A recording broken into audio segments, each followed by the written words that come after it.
আসসালামু আলাইকুম, সবাইকে স্বাগতম ফ্যামিলি কিচেন অ্যান্ড ফুড রিভাইভার্সে। আজকে আমি হাফ বাটি ময়দা দিয়ে বাজারের মতো চমচম বানিয়ে দেখাবো। কিভাবে বানানো লাগে সেটা আমি দেখিয়ে দিচ্ছি আপনাদেরকে। 4 চামচের 1/4 সোডা দিয়ে দেবো, আর দিয়ে দেবো 3 চামচ ঘি।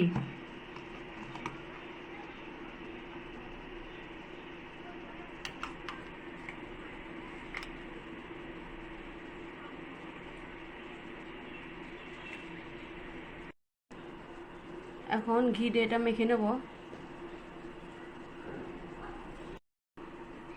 দেখুন দলা পেকে যাচ্ছে।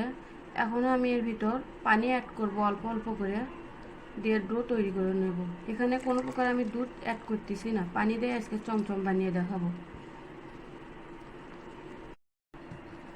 ডোটা একটু শক্তই করতে হবে। আমাদের ডোটা মেখে নেওয়া হয়ে গেছে। এখন আমি অল্প অল্প করে লিচি কেটে নেব।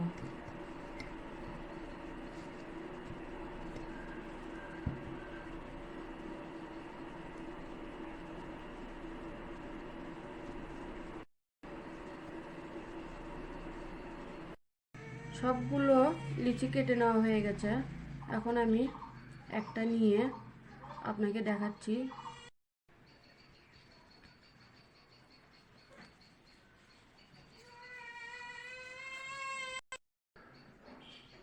এরকম সাইজে করে নেব, বাকিগুলো এভাবেই করে নেব। সবগুলো চমচম সাইজে বানানো হয়ে গেছে।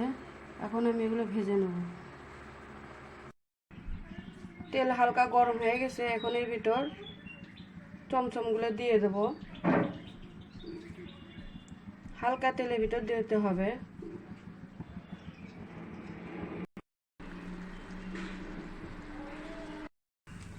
দেখুন সবগুলো মিষ্টি তেলের উপর ভেসে উঠেছে।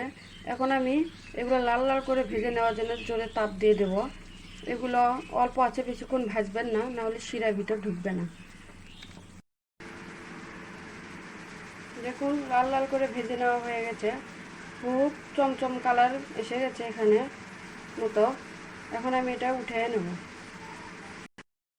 এখন শিরা তৈরি করার জন্য পানি দিয়ে দেবো।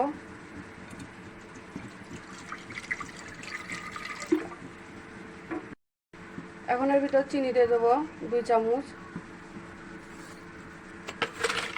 এখানে আমি পাতলা শিরা তৈরি করে নেব, কোনো ঘন শিরা নয়। এখন এর ভিতর 2টা এলাচ দিয়ে দেবো ফ্লেভার আসার জন্য।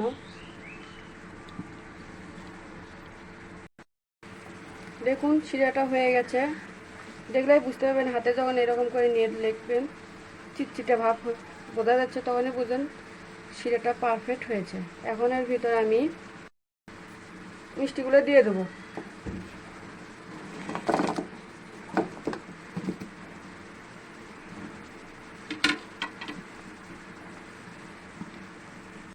ঢাকনা দিয়ে ঢেকে আমি 5 মিনিট রেখে দেবো, বেশিক্ষণ রাখার দরকার নাই। দেখুন মিষ্টিটা শিরা টেনে নিয়েছে। এখন আমি এটা উঠিয়ে নেব। দেখুন তৈরি হয়ে গেল চমচম মিষ্টি।